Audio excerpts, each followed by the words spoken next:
Hello future government teachers, Medha for teachers YouTube ಚಾನೆಲ್ಗೆ ನಿಮ್ಮೆಲ್ಲರಿಗೆ ಸ್ವಾಗತ. ಇವತ್ತು ನಾವು ಸಾಮಾನ್ಯ ವಿಜ್ಞಾನ ಕ್ಲಾಸ್ 2 ಮಾಡ್ತಾ ಇದ್ದೇವೆ. ಕೆಲವೊಂದು ವಿಷಯಗಳ ಬಗ್ಗೆ ಚರ್ಚೆ ಮಾಡ್ತಾ ಇದ್ದೇವೆ. ಹಾಗೆ ನಿಮ್ಗೆ ಅದರ ಬಗ್ಗೆ ಸ್ವಲ್ಪ ಹೆಚ್ಚಿನ ವಿಷಯಗಳನ್ನ ತಿಳಿಸಿಕೊಡ್ತೇನೆ. ಇವತ್ತಿನ ಕ್ಲಾಸ್ ಯಾವುದಕ್ಕೆ ಹೆಲ್ಪ್ ಆಗ್ತದೆ ಅಂತ ಹೇಳಿದ್ರೆ, ನೀವು GPSTR ಬರೆಯುವುದಾದ್ರೆ ಹಾಗೆ HSTR ಪ್ರಿಪೇರ್ ಆಗ್ತಾ ಇದ್ದೀರಿ ಅಂತ ಆದ್ರೆ, ಹಾಗೆ PSTR ಪ್ರಿಪೇರ್ ಆಗ್ತಾ ಇದ್ದೀರಿ ಅಂತ ಆದ್ರೆ, ಸೊ ಅದಕ್ಕೆಲ್ಲವೂ ಇದು ಹೆಲ್ಪ್ ಆಗ್ತದೆ. ಟೀಚಿಂಗ್ ಎಕ್ಸಾಮ್ ಏನೆಲ್ಲ ಬರೀಲಿಕ್ಕಿದ್ದೀರಿ ಅದಕ್ಕೆ ಇದು ಹೆಲ್ಪ್ ಆಗ್ತದೆ. ಸೊ ಹಾಗಾದ್ರೆ ಟೈಮ್ ವೇಸ್ಟ್ ಮಾಡದೆ ಶುರು ಮಾಡೋಣ ಬನ್ನಿ. ಮೊದಲಿಗೆ ನಾವು ಇವತ್ತು ಸ್ವಲ್ಪ ಜೀವಶಾಸ್ತ್ರದ ಬಗ್ಗೆ ಕಾನ್ಸಂಟ್ರೇಟ್ ಮಾಡ್ತಾ ಇದ್ದೇವೆ. ಪ್ರಪಂಚದಲ್ಲಿ ಬಯಾಲಜಿ ಅನ್ನೋ ಪದವನ್ನ ಮೊದಲಿಗೆ ಪರಿಚಯಿಸಿದ ವಿಜ್ಞಾನಿಗಳು ಯಾರು? ಲೆಮಾರ್ಕ್ ಮತ್ತು ಟ್ರೆವಿರಾಸನ್. ಇವರು ಲೆಮಾರ್ಕ್, ಆಯ್ತಾ, ಲೆಮಾರ್ಕ್, ಇವರು ಟ್ರೆವಿರಾನಸ್. ಓಕೆ, ಈಗ ಲೆಮಾರ್ಕ್ ನ ಬಗ್ಗೆ ಹೇಳುದಾದ್ರೆ, ಇವರು ಮೊದಲಿಗೆ ಕಂಡು ಹಿಡಿದದು. ಅದರ ಒಟ್ಟಿಗೆ ಇವರು ಜೀವ ವಿಕಾಸದ ಬಗ್ಗೆ ತುಂಬಾನೇ ತಿಳಿಸಿಕೊಟ್ಟಿದ್ದಾರೆ. ಯಾವುದು? ಜೀವ ವಿಕಾಸದ ಬಗ್ಗೆ ತುಂಬಾನೇ ಥಿಯರಿಗಳನ್ನ ಬರೆದಿದ್ದಾರೆ, ಆಯ್ತಾ. ಇವರು ಬರೆದ ಒಂದು ದೊಡ್ಡ ಥಿಯರಿ ಅದು ಲೆಮಾರ್ಕಿಸಮ್ ಎಂಬ ಹೆಸರಿನಿಂದ ಫೇಮಸ್ ಆಗಿದೆ. ಲೆಮಾರ್ಕಿಸಮ್ ಅನ್ನೋ ಹೆಸರಿನಿಂದ ಫೇಮಸ್ ಆಗಿದೆ. ಇವರ ಪ್ರಕಾರ ದೈಹಿಕ ಏನೆಲ್ಲ ಕ್ಯಾರೆಕ್ಟರ್ ಇರ್ತದೆ ನೋಡಿ, ದೈಹಿಕವಾಗಿ ಕೆಲವೊಂದು ಗುಣಲಕ್ಷಣಗಳಿರ್ತದೆ, ಅದು ನೀವು ಬೇಕಾದ್ರೆ ಬರೆದು ತಕೊಳ್ಳಿ. ಇನ್ಹೆರಿಟನ್ಸ್ ಆಫ್ ಎಕ್ವೈರ್ಡ್ ಟ್ರೇಡ್ಸ್ ಅಂತ.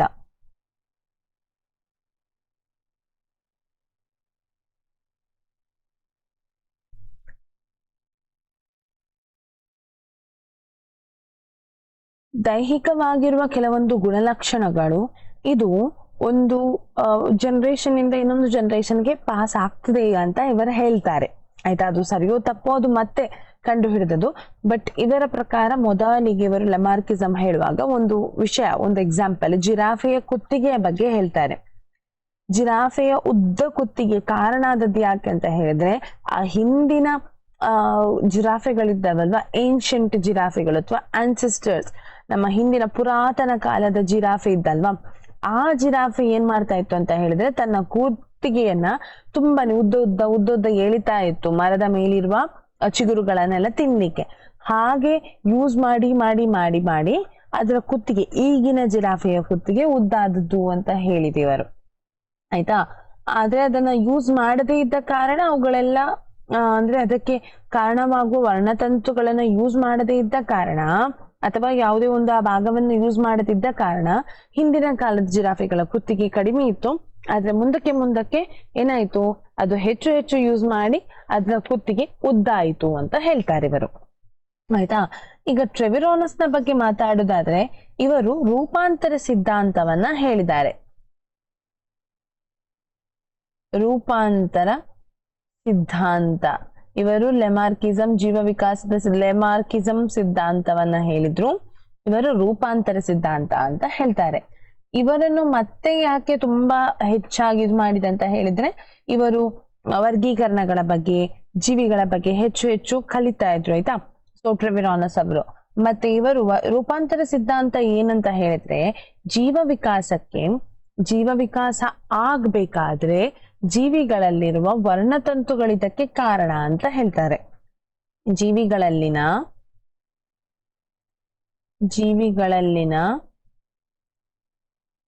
ವರ್ಣತಂತುವಿನ ಬದಲಾವಣೆ ಏನಿದೆ ನೋಡಿ, ಆ ವರ್ಣತಂತು ಬದಲಾಗಿ ಮುಂದಕ್ಕೆ ಹೋಗ್ತಾ ಇದ್ದಾಗೆ ಮೆಲಾನೆ ಏನಾಗ್ತದೆ, ಆ ಜೀವಿ ವಿಕಾಸ ಆಗ್ತಾ ಹೋಗ್ತದೆ ಅನ್ನೋದನ್ನ ಇವರು ಹೇಳಿದ್ರು. ಹೌದು, ಇದು ಸತ್ಯ ಕೂಡ ಹೌದು. ಮತ್ತೆ ಮುಂದಕ್ಕೆ ಹೋಗುವಾಗ ಅಂದ್ರೆ ಇಷ್ಟು ಆಗಿ ತುಂಬಾ ಹೆಚ್ಚಿಗೆ ಬೇಡ, ಅವರ ಥಿಯರಿಗಳ ಬಗ್ಗೆ ಕಲೀಲಿಕ್ಕೆ ನಮ್ಗಿಲ್ಲ. ಸೊ ಮುಂದಕ್ಕೆ ಹೋಗುವ, ಜೀವಶಾಸ್ತ್ರದ ಪಿತಾಮಹ ಯಾರು? ಜೀವಶಾಸ್ತ್ರದ ಪಿತಾಮಹ ಅರಿಸ್ಟಾಟಲ್. ಹಾಗೆ ಇವರು ಬರೆದ ಪುಸ್ತಕ ಹಿಸ್ಟೋರಿಯಾ ಅನಿಮೇಲಿಯಂ ಅಥವಾ ಅನಿಮೇಲಿಯಾ, ಆಯ್ತಾ. ಇವರು ಜೀವಿಗಳ ವರ್ಗೀಕರಣದ ಬಗ್ಗೆ ತುಂಬಾನೇ ಹೇಳಿದ್ದಾರೆ. ಇವರನ್ನ ಯಾಕೆ ಜೀವಶಾಸ್ತ್ರದ ಪಿತಾಮಹ ಹೇಳ್ತೇವೆ ಅಂತ ಹೇಳಿದ್ರೆ, ಜೀವಿಗಳ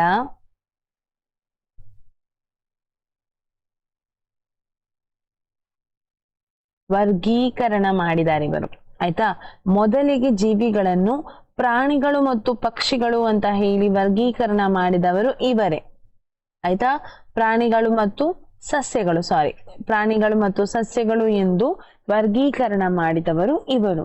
ಇವರು 500ಕ್ಕೂ ಹೆಚ್ಚಿನ ಪ್ರಭೇದದ ಪ್ರಾಣಿಗಳನ್ನ ಮತ್ತು ಜೀವಿಗಳನ್ನ ವರ್ಗೀಕರಣ ಮಾಡಿದ್ರು, ಅಂದ್ರೆ ಕಂಡು ಹಿಡಿದ್ರು. ಆಯ್ತಾ, ಇವರು 500ಕ್ಕೂ ಹೆಚ್ಚು ಜೀವಿಗಳನ್ನ ಕಂಡು ಹಿಡಿದರು.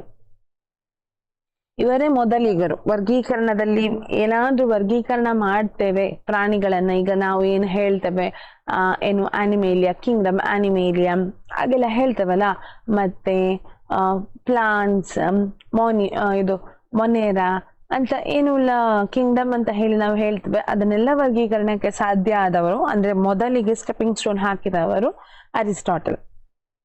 ಹಾಗೆಯೇ ಮುಂದಕ್ಕೆ ಹೋಗೋದಾದ್ರೆ ಜೀವಶಾಸ್ತ್ರಗಳಿಗೆ 2 ಶಾಖೆಗಳಿವೆ, ಒಂದು ಸಸ್ಯಶಾಸ್ತ್ರ ಮತ್ತೊಂದು ಪ್ರಾಣಿಶಾಸ್ತ್ರ. ಸಸ್ಯಗಳ ಬಗ್ಗೆ ಕಲಿಯುವುದೇ ಸಸ್ಯಶಾಸ್ತ್ರ. ಸಸ್ಯಗಳ ಬಗ್ಗೆ, ಅವುಗಳ ಬೆಳವಣಿಗೆ ಎಲ್ಲವೂ ಸಸ್ಯಗಳ ಬಗ್ಗೆ ಕಲಿಯುವುದೇ ಸಸ್ಯಶಾಸ್ತ್ರ. ಹಾಗೆಯೇ ಪ್ರಾಣಿಗಳ ಬಗ್ಗೆ ಮಾತ್ರ ಕಲಿಯುವುದು ಪ್ರಾಣಿಶಾಸ್ತ್ರ. ಆಯ್ತಾ, ಪ್ರಾಣಿಗಳ ಜೀವ ವಿಕಾಸ ಹೇಗಾಯಿತು, ಅವುಗಳ ಮರಿಗಳನ್ನ ಎಂಬ್ರಿಯಾಲಜಿ ಬಗ್ಗೆ ಆಗಿರಬಹುದು, ಹಾಗೆ ಎನಾಟಮಿ ಆಗಿರ್ಬೋದು, ಫಿಸಿಯಾಲಜಿ ಆಗಿರ್ಬೋದು, ಅವುಗಳ ದೇಹದ ಒಳಗೆ ಏನಿದೆ, ಹೊರಗೆ ಯಾವ ರೀತಿ ಅದು ವರ್ತಿಸ್ತದೆ ಅದೆಲ್ಲ ಬರುವುದು ಪ್ರಾಣಿಶಾಸ್ತ್ರದಲ್ಲಿ. ಹಾಗೆಯೇ ಜೀವಶಾಸ್ತ್ರದ ಪಿತಾಮಹ ಥಿಯೋಫ್ರಾಸ್ಟಸ್. ಆಯ್ತಾ, ಜೀವಶಾಸ್ತ್ರದ ಪಿತಾಮಹ ಯಾರು? ಥಿಯೋಫ್ರಾಸ್ಟಸ್. ಇವರು ಯಾಕೆ ಇವರನ್ನ ಜೀವಶಾಸ್ತ್ರದ ಪಿತಾಮಹ ಹೇಳ್ತೇವೆ ಅಂತ ಹೇಳಿದ್ರೆ, ನೋಡಿ ಮತ್ತೊಂದು ಇವರ ಬುಕ್ ನೋಡಿ, ಹಿಸ್ಟೋರಿಯಾ ಪ್ಲಾಂಟೇರಿಯಂ ಅನ್ನೋದು ಇವರು ಬರೆದ ಪುಸ್ತಕ. ಆಯ್ತಾ, ಇವರು ಬರೆದ ಪುಸ್ತಕದ ಹೆಸರೇನು? ಹಿಸ್ಟೋರಿಯಾ ಪ್ಲಾಂಟೇರಿಯಂ ಅನ್ನೋದು. ಇವರು ಸಸ್ಯಗಳ ವರ್ಗೀಕರಣದ ಬಗ್ಗೆ ಹೆಚ್ಚಾಗಿ ಒಲವು ತೋರಿಸಿದರು. ಆಯ್ತಾ, ಸಸ್ಯಗಳನ್ನ ವರ್ಗೀಕರಿಸುವುದರು. ಇವರು ಸಸ್ಯಗಳನ್ನ ಹೇಗೆ ವರ್ಗೀಕರಿಸಿದರು ಅಂತ ಹೇಳಿದ್ರೆ, ಮೂಲಿಕೆ, ಪೊದೆಗಳು, ಹಾಗೆಯೇ ಮರಗಳು, ಏಕವಾರ್ಷಿಕ ಸಸ್ಯ, ಹಾಗೆಯೇ ದ್ವಿವಾರ್ಷಿಕ ಸಸ್ಯ ಅನ್ನೋದರ ಬಗ್ಗೆ ಅಂತಹದನ್ನೆಲ್ಲ, ಅಂದ್ರೆ ಸಸ್ಯಗಳನ್ನ ವರ್ಗೀಕರಣ ಮಾಡಿ ಅದರ ಬಗ್ಗೆ ಕಲ್ತರು. ಹಾಗೆಯೇ ಇವರು ಸಸ್ಯಗಳ ಬಗ್ಗೆ ತುಂಬಾನೇ ಒಲವಿತ್ತು. ಇವರು ಮೊಳಕೆಯೊಡೆಯುವುದರ ಬಗ್ಗೆ ಕೂಡ ಕಲ್ತಿದ್ದಾರೆ.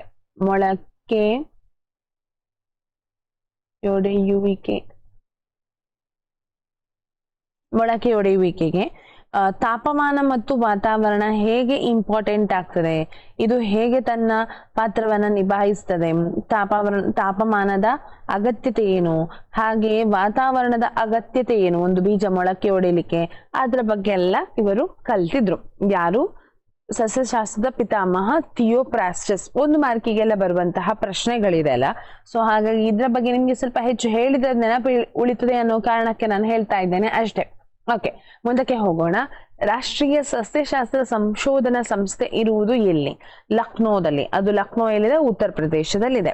ಸೊ ಇಲ್ಲಿ ಏನಾಗ್ತದೆ ಅಂತ ಹೇಳಿದ್ರೆ, ಸಸ್ಯಗಳ ಬಗ್ಗೆ ಬೇಸಿಕ್ ಆಗಿ ಅದರ ಡಾಕ್ಯುಮೆಂಟರಿ ಇರ್ಬೋದು, ಅವುಗಳ ಹೇಗೆ ಬೆಳೀತದೆ ಅನ್ನೋದನ್ನ, ಹೊಸ ಸಸ್ಯಗಳನ್ನ ಕಂಡು ಹಿಡಿಯುವುದಾದ್ರೆ, ಡಿಸ್ಕವರ್ ಮಾಡುವುದಾದ್ರೆ ಅದ್ರ ಬಗ್ಗೆ ಎಲ್ಲ ಮೊದಲಿಗೆ ಇವರಿಗೆ ಏನಾಗಬೇಕು, ಇವರು ಅದನ್ನ ಮಾಡ್ಬೇಕು. ಓಕೆ, ರಾಷ್ಟ್ರೀಯ ಅರಣ್ಯ ಸಂಶೋಧನಾ ಸಂಸ್ಥೆ ಇರುವುದು ಡೆಹ್ರಾಡೂನ್ನಲ್ಲಿ, ಅದು ಉತ್ತರಾಖಂಡದಲ್ಲಿ ಇದೆ. ಆಯ್ತಾ, ಅರಣ್ಯಗಳ ಬಗ್ಗೆ ಕಲಿಯುವುದು, ಮತ್ತೆ ಅರಣ್ಯಗಳ ವರ್ಗೀಕರಣ, ಅರಣ್ಯಗಳ ಬಗ್ಗೆ ಏನೆಲ್ಲ ಇದೆ ನೋಡಿ ಕಲಿತಾರೆ, ಅದೆಲ್ಲವೂ ಇಲ್ಲಿ ಅದರ ಸಂಶೋಧನೆ ನಡೀತದೆ ಈಗ. ಮತ್ತೆ ಹೂವಿನ ಬಣ್ಣಕ್ಕೆ ಕಾರಣವಾದ ವರ್ಣಕ ಯಾವುದು? ಹೂವಿನ ಬಣ್ಣಕ್ಕೆ ಕಾರಣವಾದ ವರ್ಣಕ ಫೈಟೋಕ್ರೋಮ್. ಫೈಟೋ ಅನ್ನೋದು ಸಸ್ಯ ಅನ್ನೋ ಒಂದು ಪದವನ್ನ ಸೂಚಿಸ್ತದೆ. ಫೈಟೋ ಅಂತ ಹೇಳಿದ್ರೆ ಸಸ್ಯಗಳಲ್ಲಿರುವ ವರ್ಣಕವನ್ನ ಫೈಟೋಕ್ರೋಮ್ ಅಂತ ಹೇಳ್ತೇವೆ. ಆದ್ರೆ ಸಸ್ಯಗಳಲ್ಲಿ ಬೇರೆ ಬೇರೆ ರೀತಿಯ ಫೈಟೋಕ್ರೋಮ್ಗಳು ಇದೆ. ಒಂದು ಹೇಳ್ತೇನೆ, ಆಂಥೋಸಯನಿನ್ ಅನ್ನೋದು.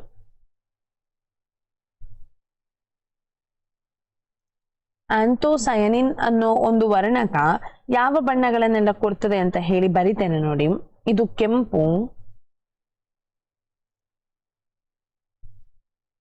ನೇರಳೆ, ನೀಲಿ, ಹಾಗೆಯೇ ಪಿಂಕ್ ಗುಲಾಬಿ ಬಣ್ಣವನ್ನ ಕೊಡುವಂತಹದ್ದು. ಹಾಗೆಯೇ ಕೆರೋಟಿನಾಯ್ಡ್ಸ್,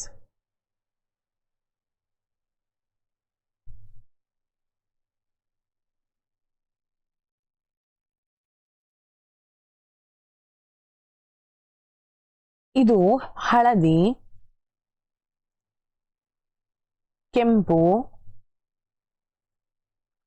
ಕಿತ್ತಳೆ ಬಣ್ಣಕ್ಕೆ ಕಾರಣವಾಗಿದೆ. ಆಯ್ತಾ? ಆದ್ರೆ ಕೇವಲ ಈ ವರ್ಣಕಗಳು ಇದ್ರೆ ಮಾತ್ರ ಹೂವಿನಲ್ಲಿ ಬಣ್ಣಗಳು ಬರುವುದಿಲ್ಲ. ಇದ್ರ ಮೇಲೆ ಸೂರ್ಯನ ಬೆಳಕು ಹೇಗೆ ಬಿಡ್ತದೆ, ಅದು ಯಾವ ಜಾಗದಲ್ಲಿದೆ, ಮಣ್ಣಿನ ಗುಣಲಕ್ಷಣ, ನೀರಿನ ಅವೈಲೇಬಿಲಿಟಿ ಅಂದ್ರೆ ಅದು ಎಷ್ಟು ನೀರನ್ನ ಹೀರಿಕೊಳ್ತದೆ, ಅದಕ್ಕೆ ಎಷ್ಟು ಸಿಗ್ತದೆ, ಅದ್ರ ಮೇಲೆ ಹೂವಿನ ಬಣ್ಣ ಡಿಸೈಡ್ ಆಗ್ತದೆ. ಆಯ್ತಾ? ಕೇವಲ ಒಂದು ಆಂಥೋಸೈನಿನ್ ಅನ್ನೋ ಒಂದು ಅಥವಾ ಕೆರೋಟಿನಾಯ್ಡ್ ಅನ್ನೋ ವರ್ಣಕ ಇದ್ರೆ ಮಾತ್ರ ಅದಕ್ಕೆ ಸಾಕಾಗುವುದಿಲ್ಲ. ಆದ್ರೆ ಮುಖ್ಯವಾಗಿ ಹೂವಿಗೆ ಬಣ್ಣ ನೀಡುವಂತಹ ವರ್ಣಕಗಳನ್ನ ನಾವೇನಂತ ಕರಿತೇವೆ? ಫೈಟೋಕ್ರೋಮ್ ಅಂತ ಹೇಳಿ ಕರಿತೇವೆ. ಮತ್ತೆ ಸಸ್ಯಗಳನ್ನು ಕಾಂಡದ ಆಧಾರದ ಮೇಲೆ ಬಳ್ಳಿಗಳು, ಮೂಲಿಕೆಗಳು ಮತ್ತು ಪೊದೆಗಳು, ಮರಗಳು ಎಂದು ವಿಂಗಡಿಸಲಾಗಿದೆ. ನಿಮ್ಗೆ ಇಲ್ಲಿ ಚಿತ್ರ ಕೊಟ್ಟಿದ್ದಾರೆ. ಮೊದಲಿಗೆ ಒಂದು ಬಳ್ಳಿ ಇದು ಕಾಣ್ತಾ ಇದೆ. ಇದು ಯಾವ್ದ್ರದ್ದು? ಕಲ್ಲಂಗಡಿಯ ಬಳ್ಳಿ. ನೋಡಿ ಅದ್ರ ಕಾಂಡ ನೋಡಿ ಎಷ್ಟು ತುಂಬಾ ಸಾಫ್ಟ್ ಇರ್ತದೆ. ಟೆಂಡ್ರಿಲ್ ಅಂತ ಹೇಳ್ತೇವೆ ನಾವು. ಟೆಂಡ್ರಿಲ್ ಅಲ್ಲ, ತುಂಬಾ ಸಾಫ್ಟ್ ಇರ್ತದೆ. ಅದು ಕಟ್ ಆಗ್ತದೆ, ಈಸಿಯಾಗಿ ಏನಾಗ್ತದೆ, ಕಟ್ ಮುರಿಬಹುದು ಅದನ್ನ. ಮತ್ತೆ ಹಸಿರಾಗಿ ಇರ್ತದೆ. ಮರದ ಹಾಗೆ ಕಂದು ಬಣ್ಣಕ್ಕೆ ಅದು ತಿರುಗುವುದಿಲ್ಲ. ಮತ್ತೆ ನೋಡಿ ಸಂಬರ ಬಳ್ಳಿ, ಅದು ಮೂಲಿಕೆಗೆ ಒಂದು ಉದಾಹರಣೆ, ಅಥವಾ ತುಳಸಿ ಕೂಡ ಒಂದು ಮೂಲಿಕೆಗೆ ಉದಾಹರಣೆ ಆಗ್ತದೆ. ಮತ್ತೆ ನೀವು ಟೊಮ್ಯಾಟೊ ಗಿಡ, ಮತ್ತೆ ಇದು ಏನಂತ ಹೇಳ್ತೇವೆ, ಅದು ತುಂಬಾ ಒಳ್ಳೆ ಪರಿಮಳ ಬರ್ತದಲ್ವಾ, ಪದಾರ್ಥಕ್ಕೆಲ್ಲ ಹಾಕ್ತೇವೆ. ಅಂತದೆಲ್ಲ ಸಣ್ಣ ಸಣ್ಣ ಗಿಡಗಳು. ಇದ್ರದ್ದು ಯಾವ್ದ್ರದ್ದು ಗೊತ್ತಾ? ಸ್ಪೈಸಸ್ ಅಲ್ಲಿ ಯೂಸ್ ಮಾಡ್ತೇವೆ, ಪುದೀನ ಅಂತದೆಲ್ಲವೂ ಮೂಲಿಕೆಗಳಿಗೆ ಬರ್ತದೆ. ಅದ್ರ ಕೂಡ ಬೇರನ್ನ ನಾವು ಮುರಿಬಹುದು. ಈಗ ನಾನು ಏನಂತ ಹೇಳಿದ್ರೆ ಬಳ್ಳಿಗಳ ಬೇರನ್ನ ಮುರಿಬಹುದು, ಹಾಗೆ ಮೂಲಿಕೆಗಳ ಗಿಡವನ್ನ ಮುರಿಬಹುದು ಅಂತ ಹೇಳಿ. ಆದ್ರೆ ಬಳ್ಳಿ ನೋಡಿ ನೆಲದಲ್ಲಿ ಹೋಗ್ತದೆ, ಅದಕ್ಕೆ ಬಲ ಇರುವುದಿಲ್ಲ. ಮೇಲೆ ಹೋಗ್ಲಿಕ್ಕೆ ಅದಕ್ಕೆ ಬಲ ಇರುವುದಿಲ್ಲ. ಅದು ಏನಾದ್ರೂ ಒಂದು ವಸ್ತುವನ್ನ ಹಿಡ್ದು ಅಥವಾ ಮರವನ್ನ ಹಿಡ್ದು ಅದು ಮೇಲಕ್ಕೆ ಹೋಗ್ತದೆ. ಅದು ಕ್ಲೈಂಬರ್ಸ್ ಅಂತ ಹೇಳ್ತೇವೆ. ಇಲ್ಲಿ ಕಾಣುವಂತಹ ಪಂಪ್ಕಿನ್ ಇದ್ರದ್ದು ಯಾವುದು ವಾಟರ್ ಮೆಲನ್ ಇದೆ ಗಿಡ ಕಾಣ್ತಾ ಉಂಟು, ಅದು ಕ್ರೀಪರ್ ಹೇಳಿದ್ರೆ ನೆಲದಲ್ಲಿ ಹರಡಿಕೊಂಡು ಬೆಳೆಯುವಂತಹ ಸಸ್ಯ. ಆಯ್ತಾ? ಅದಕ್ಕೆ ಬಲ ಇರುವುದಿಲ್ಲ.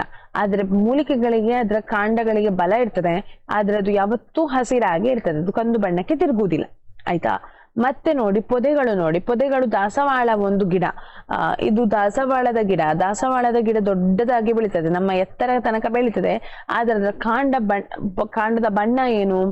ಕಂದು ಬಣ್ಣಕ್ಕೆ ತಿರುಗುತ್ತದೆ. ಮತ್ತೆ ಸ್ವಲ್ಪ ಕಾಂಡ ಗಟ್ಟಿ ಇರ್ತದೆ, ಈಸಿಯಾಗಿ ನಮ್ಗೆ ಅದನ್ನ ಕಟ್ ಮಾಡ್ಲಿಕ್ಕೆ ಸಾಧ್ಯ ಇಲ್ಲ. ಆದ್ರೆ ಮರಗಳನ್ನ ನೋಡಿ, ಮರದ ಕಾಂಡ ತುಂಬಾ ದಪ್ಪಗೆ ಅಗಲ ಹಾಕ್ತಾ ಹೋಗ್ತದೆ. ಮೇಲೆ ಸ್ವಲ್ಪ ಸಪೂರ ಇರ್ತದೆ, ಕೆಳಗೆ ಅಗಾಲ ಇರ್ತದೆ. ನಮ್ಗೆ ಅದನ್ನ ಹಿಡಿಲಿಕ್ಕೆ ಸಾಧ್ಯ ಇರುವುದಿಲ್ಲ, ಅಷ್ಟು ಅಗಾಲ ಇರ್ತದೆ ಕೆಲವೊಮ್ಮೆ ಅಲ್ವಾ. ಮತ್ತೆ ಅದು ತುಂಬಾ ಎತ್ತರಕ್ಕೆ ಬೆಳೀತದೆ, ನಮಕ್ಕಿಂತ ತುಂಬಾ ಎತ್ತರಕ್ಕೆ, ಒಂದು ಮನುಷ್ಯನ ಗಾತ್ರಕ್ಕಿಂತ ಹೆಚ್ಚಿಗೆ ಬೆಳೆಯುವುದನ್ನ ನಾವು ಮರ ಅಂತ ಹೇಳ್ತೇವೆ.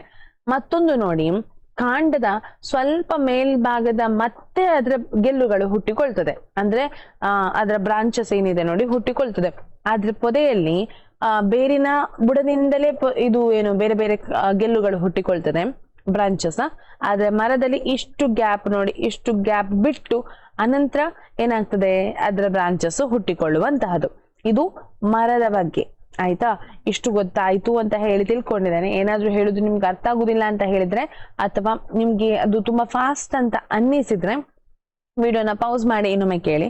ಮತ್ತೊಂದು, ಆದಷ್ಟು ನೋಟ್ ಮಾಡ್ತಾ ಇರಿ, ಹೇಗೆ ಏನು ಅಂತ ಹೇಳಿ ಏನೆಲ್ಲ ಕಾಣ್ತದೆ ನಿಮ್ಗೆ ಅದನ್ನ ನೋಟ್ ಮಾಡ್ತಾ ಇರಿ.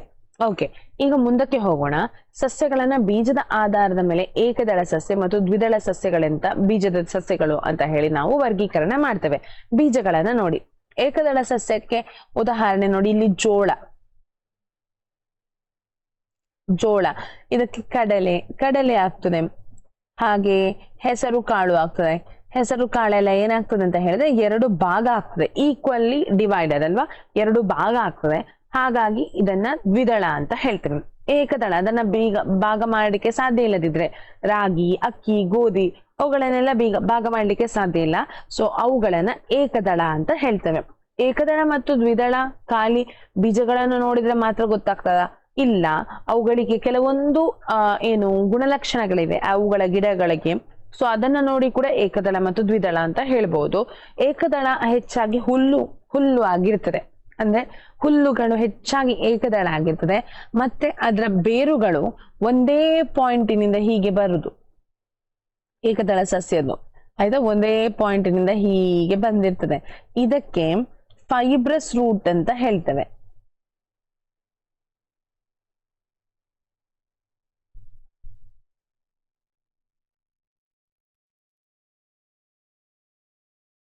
ಫೈಬ್ರಸ್ ರೂಟ್ ಅಂತ ಹೇಳ್ತೇವೆ. ಆದ್ರೆ ದ್ವಿದಳ ಸಸ್ಯಗಳ ಬೇರು ನೋಡಿ, ಒಂದು ದೊಡ್ಡ ಬೇರು ಇರ್ತದೆ, ಈ ಬೇರಿಗೆ ಅನುಗುಣವಾಗಿ ಸಣ್ಣ ಸಣ್ಣ ಬೇರುಗಳು ಹೀಗೆ ಬರ್ತದೆ ಆಯ್ತಾ. ಇದನ್ನ ಏನು ತಾಯಿ ಬೇರು ಅಂತ ಹೇಳ್ತೇವೆ, ಅಂದ್ರೆ ಮದರ್ ರೂಟ್ ಅಂತ ಹೇಳ್ತೇವೆ.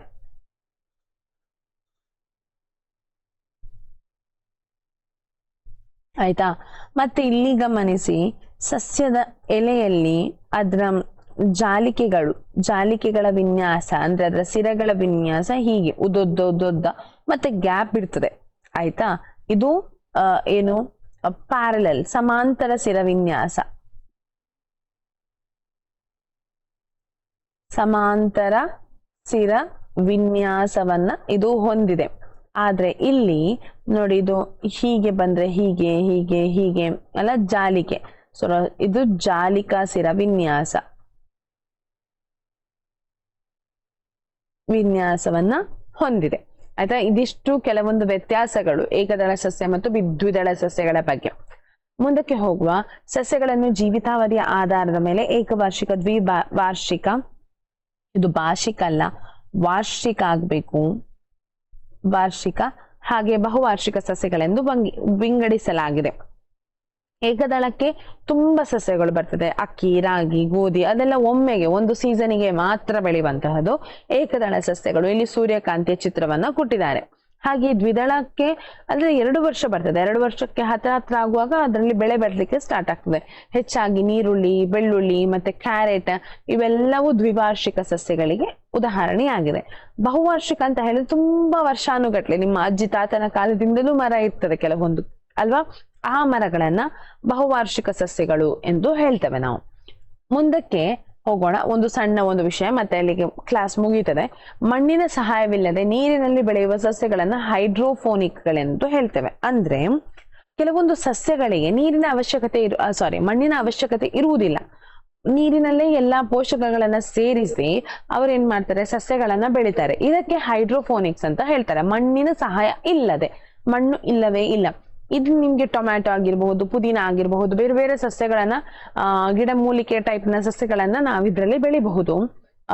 ಮತ್ತೆ ನೋಡಿ, ಇದ್ರಲ್ಲಿ ನೋಡಿ ಹೀಗೆ ಟ್ರೇಯಲ್ಲಿ ಇರ್ತಾರೆ, ಅದರ ಮೇಲೆ ಒಂದು ನೆಟ್ ತರ ಇಲ್ಲಿ ಗಿಡ ಹಾಕಿರ್ತಾರೆ, ಬೀಜ ಹಾಕಿ ಗಿಡ ಹಾಕಿರ್ತಾರೆ. ಇಲ್ಲಿಂದಲೇ ಬರ್ತದೆ, ಕೆಳಗೆ ನೀರಿರ್ತದೆ, ಇದ್ರ ಕೆಳಗೆ ಇಲ್ಲಿ ನೀರು ಇರ್ತದೆ.